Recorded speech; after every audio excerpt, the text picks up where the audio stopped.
শাখা গদা গদা বাক্য পুলি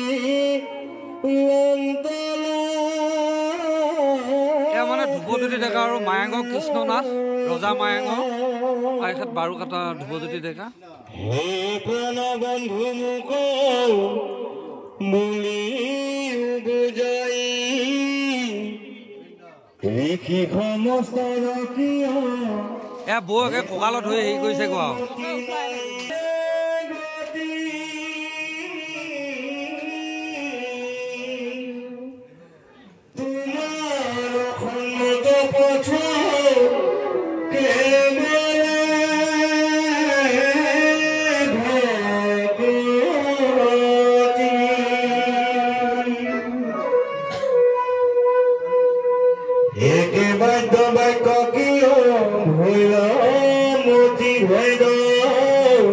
অকমান গৰমৰ হিটো আহিছে যে বিচনী লগা হৈছে আই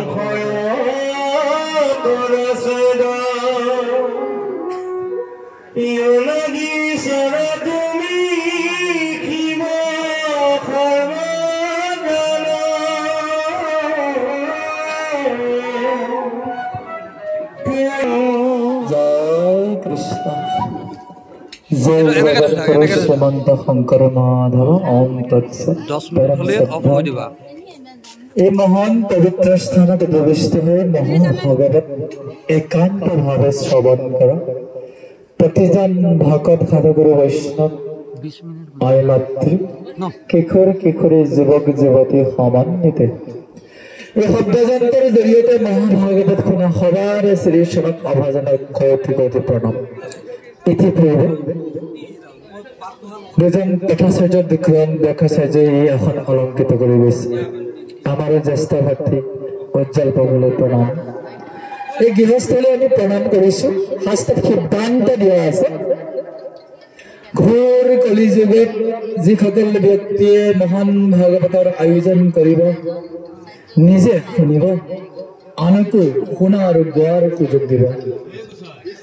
সেইসকল ব্যক্তিৰ ভগৱানৰ অতি প্ৰিয়, ভগৱানে তেওঁলোকক পূজা কৰে, তারা হবে পূজ্য, তারা হবে ধন্য।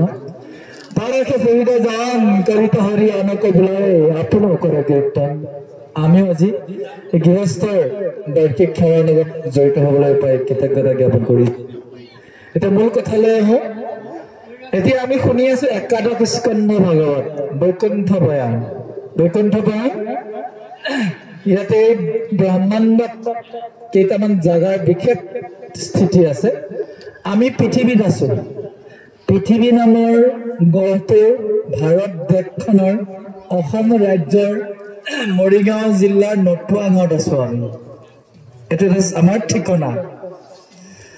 আৰু প্ৰভু ভগৱন্তই স্বৰ্গ মৰ্ত্য আৰু নৰক তিনিটা বস্তুৰ সৃষ্টি কৰিছে ভাগে ভাগে। লগত সৃষ্টি কৰিছে বৈকুণ্ঠ ভকতৰ বাবে আৰু পাপীসকলৰ বাবে নৰক সৃষ্টি কৰিছে। আজি আমাৰ সকলোৰে আশা যিজন প্ৰভু ইতিমধ্যে আমাৰ মাজৰ পৰা নিজৰ ঠাইলৈ গ'ল, তেওঁৰ আত্মাৰ সদ্গতিৰ বাবে প্ৰভু ভগৱন্তই যি বৈকুণ্ঠ বয়ান কৰিছিল একাদশ স্কন্ধত সেইখিনি পঢ়ি দিব লাগে। এতিয়া একাদশ স্কন্ধত দুজন বিশেষ ব্যক্তিয়ে কথা বতৰা পাতি আছে। এজন হৈছে ভকত উদ্ধৱ, জগতৰ ঈশ্বৰ কৃষ্ণ। দুইজনৰ মাজত কথোপকথন। কৃষ্ণই লীলা সামৰি যাব ওলাইছে, উদ্ধৱে কৈছে, কৃষ্ণ কৈছে নহব, তুমি আমি দুয়ো গলে মিলিব অনৰ্থ।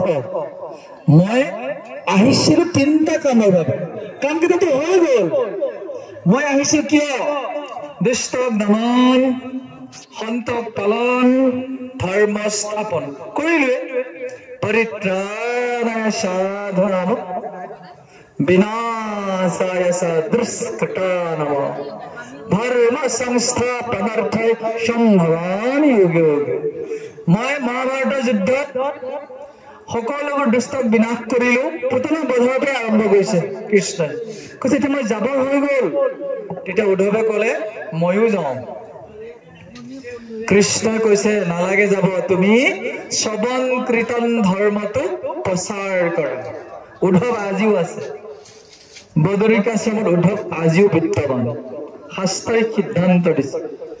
আৰু সেই উদ্ধৱে প্ৰভু ভগৱন্তৰ গুণানুকীৰ্তনবোৰ প্ৰচাৰ কৰিছিল।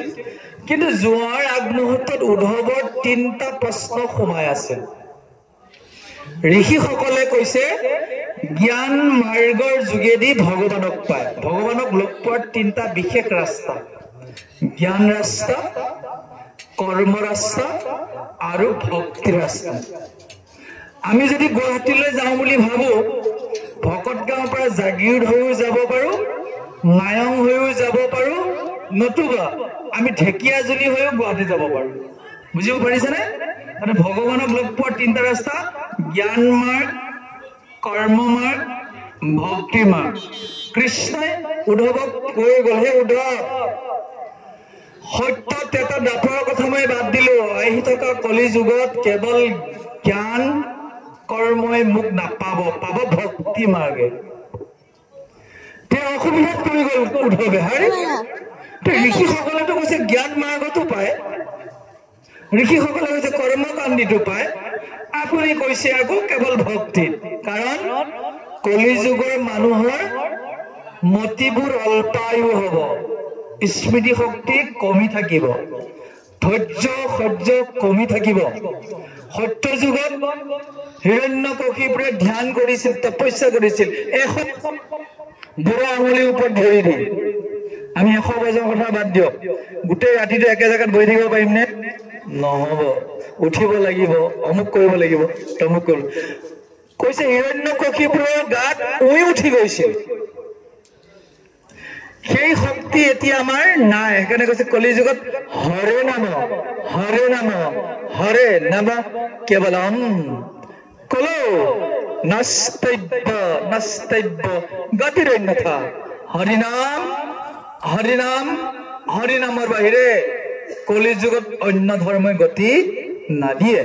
সেইকাৰণে ইয়াতে কৈছে, প্ৰভুজনে ধুনীয়াকে হৈ গৈছে, কৈছে হে প্ৰাণবন্ধু উদ্ধৱে কৈ আছে, মোক কহিও বুজাই ঋষিসকলৰ কিয় একমতি নাই? কিয় ঋষিসকল এটা সিদ্ধান্তত উপনীত হব পৰা নাই? আজি অসমতো এটা সিদ্ধান্তত উপনীত হোৱা নাই। কিন্তু অসমৰো ভক্তি ধৰ্মত ইমান ঠাল টেঙুলি আছে, বাহিৰৰ পৰা মানুহ আহিলে আমাক সোধে যে ডেকা বাপ, আপোনালোকৰ অসমলৈ আহি বিপদত পৰিছো। এইকাৰণে বিপদত পৰিছে, কোনোবাই অমুক মানে, কোনোবাই তমুক মানে, কোনোবাই নামানে, আচলটো কোনটো? তেতিয়া আমি কওঁ আপুনি আচলটো বিচাৰিব কাকো নালাগে, কাকো সুধিবও নালাগে, ভাগৱতখনে যিটো কৈছে সেইটোৱে আচল। কাৰণ এখন ভাগৱত শুনিয়ে পৰীক্ষিত যদি নৰকত যোৱা মানুহটো বৈকুণ্ঠলৈ যাব পাৰে, আপুনি ময়ো এইখন শুনিয়ে মুক্তি পাম। একং ভাগৱতম শাস্ত্ৰই ক্লিং শীতই বহুহি। কিয় বহুত শাস্ত্ৰ লাগিছে যে একং ভাগৱতম শাস্ত্ৰ মুক্তি দান গৰ্জতি, ইয়ে আমাক মুক্তি দিব পাৰিব। কিন্তু ইয়াৰ ফৰ্মুলাটো জানিব লাগিব। ফৰ্মুলাটো উদ্ধৱেও জনা নাছিল। তেতিয়া তেওঁ কৈছে যে প্ৰভু আপুনি মোক কব লাগে বুজাই, ভকতিত পৰে আন নকৰিবা সখী, হেন শুনি উদ্ধৱে মুচিলা দুয়ো আঁকি।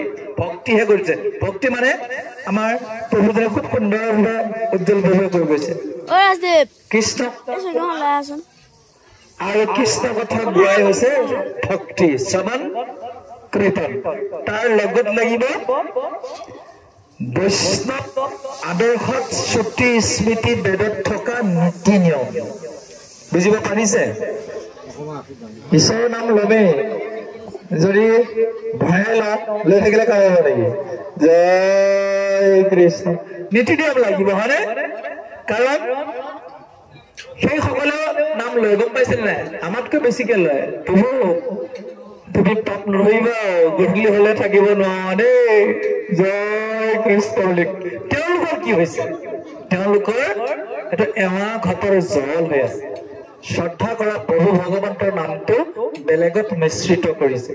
এতিয়া কৈছে হে প্ৰভু আপুনি বৈকুণ্ঠলৈ যাবগৈ মই জানো, কিন্তু যোৱাৰ আগতে আপুনি মোক কৈ যাওক ভক্তিহে যে কৰিব লাগে জ্ঞান মাৰ্গত কিয় নাপায় কৰ্ম মাৰ্গত কিয় নাপায় সৰুকে বুজাই দিছো কৰ্মকাণ্ডী মানে হৈছে আমি কোনোবা এজন বিশেষ ব্যক্তিক নিৰ্ভৰ কৰি মোৰ দেউতা আত্মাটো উন্নতি বিচাৰো বুজি পাইছে আজি কলিযুগত চব একাকাৰ হৈ গ'ল কৰ্মকাণ্ডী মানুহেও ভাগৱত তাপা হৈ গ'ল আচলতে কৰ্মকাণ্ডীতে থাকিব লাগে আজি ইয়াতে সকামটো কিয় পাতিছে যে মানুহজনৰ আত্মাটো সদ্গতি কৰিব লাগে ভাগৱতে কি কিতাপ দিছে যদি তেওঁৰ দুজন পুত্ৰ আছে দুইজন যদি কৃষ্ণক ভক্তি কৰে একো কৰিব নালাগে তেওঁ নিজে নিজে পাব যাৰ পুত্ৰ হবে অৰিত হৰিত শৰণলৈ হৰি গুণ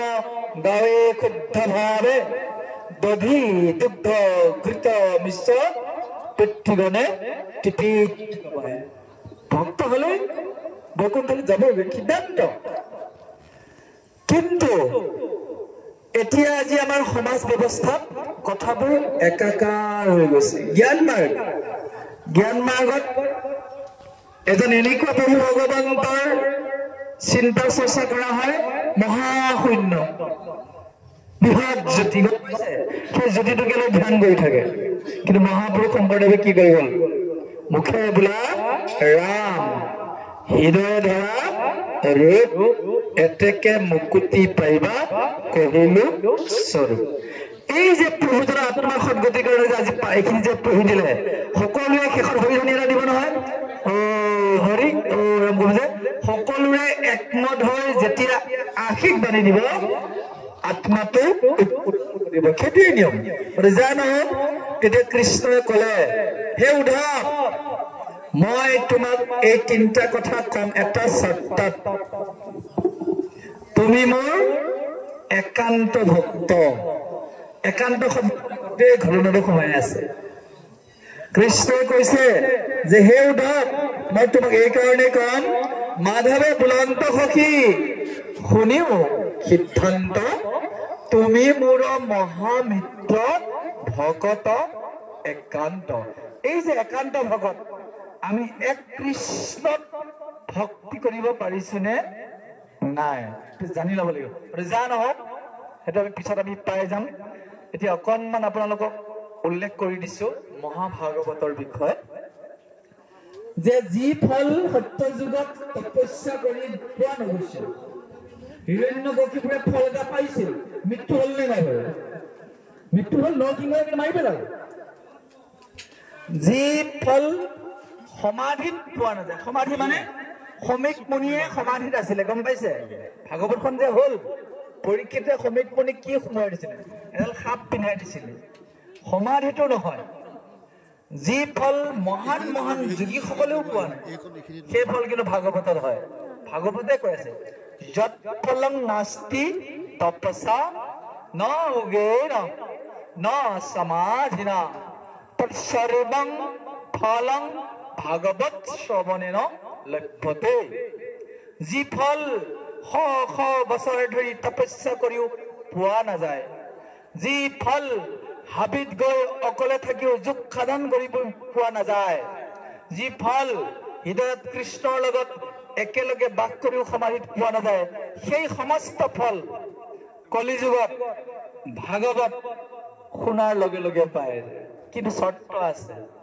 কেনেকুৱা চৰ্ত যে যিসকল ব্যক্তিয়ে এই মহাভাগৱত শুনিব তেওঁলোকে শ্ৰদ্ধাৰে শুনিব লাগিব শ্ৰদ্ধাৱান লভতে জ্ঞানম শ্ৰদ্ধা লাগিব ভক্তি লাগিব এই যে ইমান সুন্দৰ সন্ধিয়াটোত আপোনালোকৰ দৃশ্যটো দেখা নাই মই দেখা পাই আছো দৃশ্য সকলোৰে কপালত একদম খুব সুন্দৰভাৱে তিলক কৰা আছে ডিঙিত এখন গামোচা সকলোৱে শ্ৰৱণ কৰি আছে এইটো শক্তি ক'ৰ পৰা পাইছে জানে তাৰ সৰু উদাহৰণ গুৰুজনাই লিখিছে আকাশত কিমান তৰা আছে লিখি দিব পাৰিবনে প্ৰভু পাৰিব কিমান আছে অগণন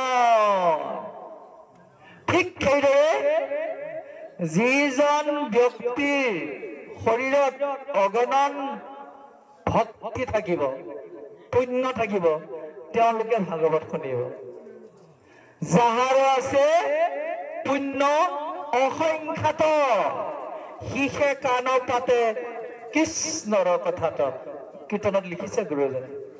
আপোনালোকে যে মহাভাগৱত শুনিছেহি, আপোনালোকৰ শৰীৰত বহুত পুণ্য আছে, সেইকণ পুণ্য কিন্তু আপুনি নষ্ট হ'ব নিদিব।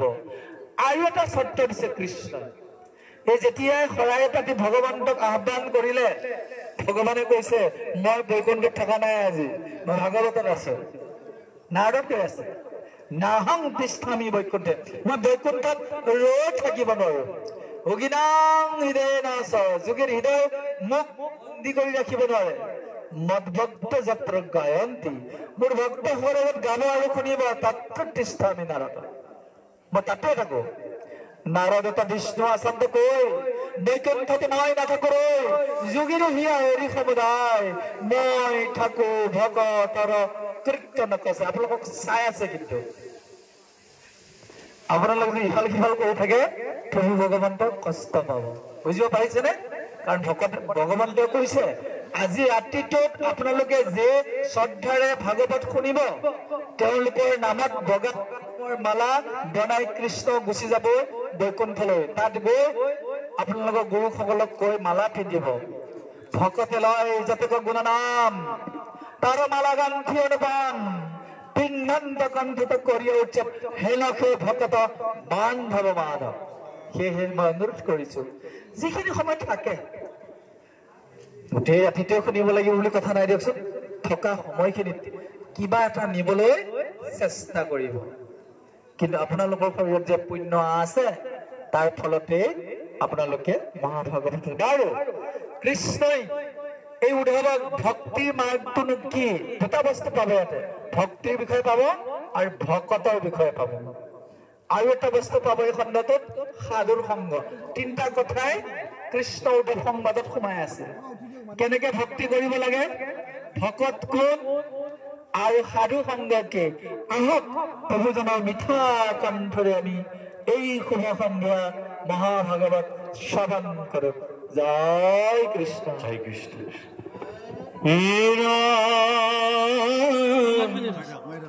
মাধৱ বুলন্ত সখী শুনি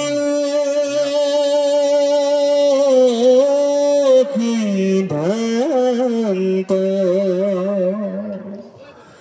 তুমি মোৰ মহামিত্ৰ ভকত একান্ত, পূৰ্ব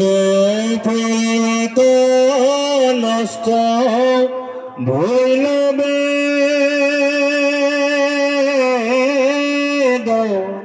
মানি, কহিলো ব্ৰহ্মদ মই উধাৰি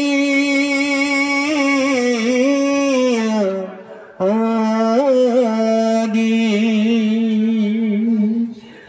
বেদে যেন কৈ থকা শুনাই ফাল সখী,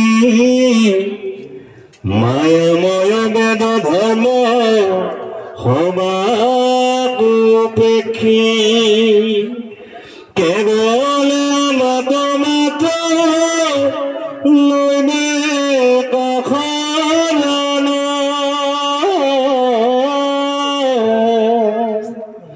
হৈহে কৰ্ম ফলতে যি প্ৰৱেশে প্ৰসন্ন,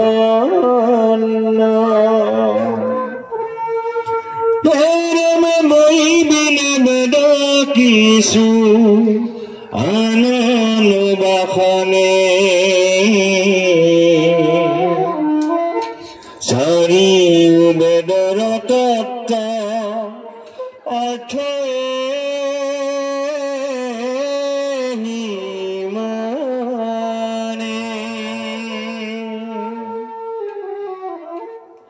মনুষ্য প্ৰথমে ব্ৰহ্মা কহিলা ঋষি, অপাছে জানি লন্ত বেদ সবেশ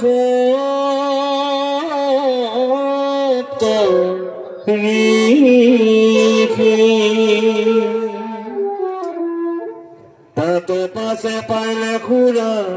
সুৰক্ষিত নাগ অনন্তৰে বেদক মনুষ্য পলে লাগ জগতেন মতি কৰি বেদক বাখ্যান